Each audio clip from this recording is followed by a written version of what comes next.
Yo, what up, y'all? It's your boy Fro Thizzle, and today I'm going to be talking about the brand new film 28 Years Later, which comes out 23 years after the first film, directed by Danny Boyle, who returns behind the camera for this one.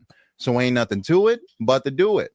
This time around, we're following Aaron Taylor Johnson, who plays a hunter and a father named Jamie, his son Spike, played by Alfie Williams, and his wife, Isla, played by Jodie Comer. Now, Jamie is trying to teach Spike to buck up a bit and be a man by getting some more kills under his belt, and he takes him over to what they call the mainland, where the rest of the infected roam. Jamie, the father, ultimately makes a huge mistake that affects the overall family, which causes Spike to grab his mother and venture out into the mainland to search for a doctor played by Ralph Fiennes in hopes of finding a cure for the mysterious illness that the mother Isla's going through. Now, I'm one of the people who were anticipating this movie for the past 20 years or so. We've seen the announcements countless times. At first, this was going to be a 28 months later, but so much time passed by, they eventually went for the years route. Danny Boyle and Alex Garland are going for a more derivative angle compared to their collaboration in the first film.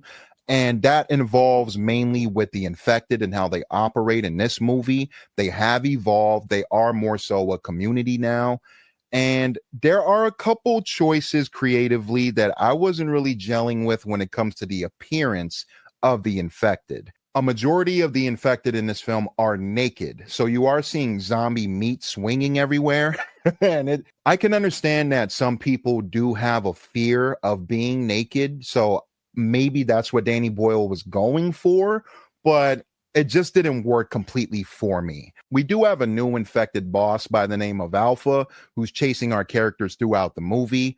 And for the most part, I got to say, I didn't really like this character or his addition to the story. He is ripping out people's spines. So that's pretty cool. I was getting a kick out of that, but there are a lot of gratuitous naked shots when it involves him, especially with the chase sequence in a train. There's some visuals in the movie that I did find a bit jarring. Like, for instance, there's a scene where Jamie and Spike are running back home and the Alpha's chasing after them full speed. And the sky looks very vibrant and majestic and very Star Wars-esque.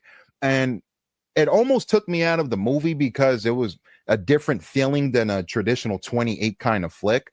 But I did appreciate the visuals at the same time. And that's how I kind of sum up a majority of the movie. There's things I really appreciate and that I did like, but there are a couple things that I wasn't really rocking with or gelling with. Ralph Fiennes steals the show. And my big complaint is that he pops up pretty late into the film, far later than I expected, because he's shown a little pretty prominent in the trailer. And a lot of the clips in the trailer are some of his shots in the movie. So I was a bit disappointed with that. They do give him a bit extra, but when he pops up, I was glued to the screen. He's phenomenal here, playing Dr. Kelson, who's a survivor in the mainland. He's held up by himself. He's built a big bone temple out of skulls from dead bodies that he cremates himself, cleans the skulls and piles them all up one by one. It's shown in the trailer. When Rafe pops up, he explodes. He's having so much fun with this character who's borderline maniacal, but also caring at the same time. He is kind of playing a good guy. I was kind of expecting him to be a bit more on the bad villain side, judging from his shots in the trailer personally, but I absolutely love this character. He stole the whole show for me. There are a couple emotional moments that I did not expect, honestly, and that mainly involves the dynamic between Spike and his mother, Isla, while Spike is trying to save his mother from this illness that they can't figure out. And it did hit me in the feels quite a bit when we find out ultimately what it is. I'm not spoiling, but man, very strong scene with Ralph Fiennes, Jodie Comer, and Alfie Williams, who I really enjoy here as our leading kid.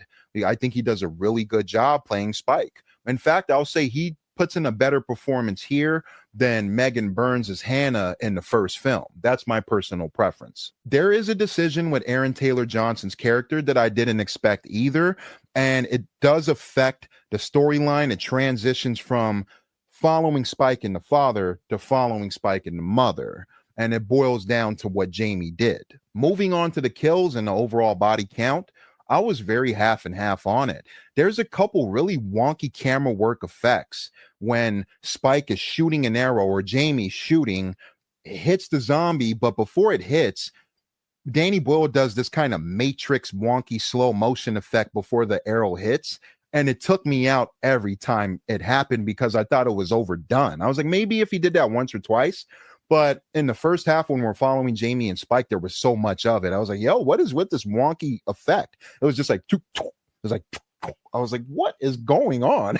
But there are a couple kills that I did enjoy as well. Despite how I didn't really overall love Alpha's character, I did like his kills. I'm seeing a lot of people who said they enjoyed the first half far more than the second. And I'm kind of on the opposite side. I felt like the first half was a bit dragging to me personally. I do like some of the ideas, like the mainland and the low tide and how they cross over. I thought it was a very beautiful visual. But I did find myself wondering when the magic was going to personally hit me. It just wasn't hitting until I think Ray Fiennes really pops up. There is another Swedish soldier character. I'm forgetting his name. He did give me a couple chuckles, some of the bigger chuckles in the movie. I did like his character, but he also shows up a bit later, like probably in the hour mark or so. So the first 30, 40 minutes, me personally, I wasn't really feeling too much. But I will say at the very end, at the finale, before we go to the end credits, we are introduced to a gang of people, and the leader is tied to the beginning of the movie without trying to spoil too much. And I felt the execution of the introduction to this gang was a little bit goofy. Despite me not 100% loving this movie, I did enjoy a good 65% of it. The performances are very strong. We have some beautiful cinematography, especially for an iPhone 15 Max. Again, some of the creative choices left me scratching my head, but I gotta say, I would watch this movie again, and I do highly recommend for any fans of the franchise, especially of the first one. Go check it out. It is a treat to see Danny Boyle returning to the saga. I'm going to give 28 Years Later a 6.5 out of 10. Since we're at the end of the review, here's a gigantic spoiler. Click off the review if you haven't seen it yet. Come back and check out the review when you get a chance. But in the meantime, I'm severely disappointed to see that there's no Cillian Murphy in the movie at all, not even in the end credits. And I am aware that he's announced and attached for the sequel, The Bone Temple, but Cillian Murphy, from what I understand, has said that he will return to a 28 film if Danny Boyle does, and Danny does for this movie, and there's no Cillian Murphy. I got to wait to see Jim next year, and I'm not as excited because I don't love Nia DaCosta personally as a filmmaker. I didn't love Candyman, her vision of it at all. So I am pretty scared personally, but I'm still going to give it a shot. I want to see Jim return. And that's it, y'all. It's your boy Fro. What did you think about this one? Did you love it more than I did? Did you hate it? Were you disappointed? Comment below. Let me know your thoughts. In the meantime, between time, I'm on to the next review. Check out my Patreon in my description box, all that jazz. And thank you guys for watching. Hit that like and subscription. And I appreciate y'all. Much love. Peace. I'm out.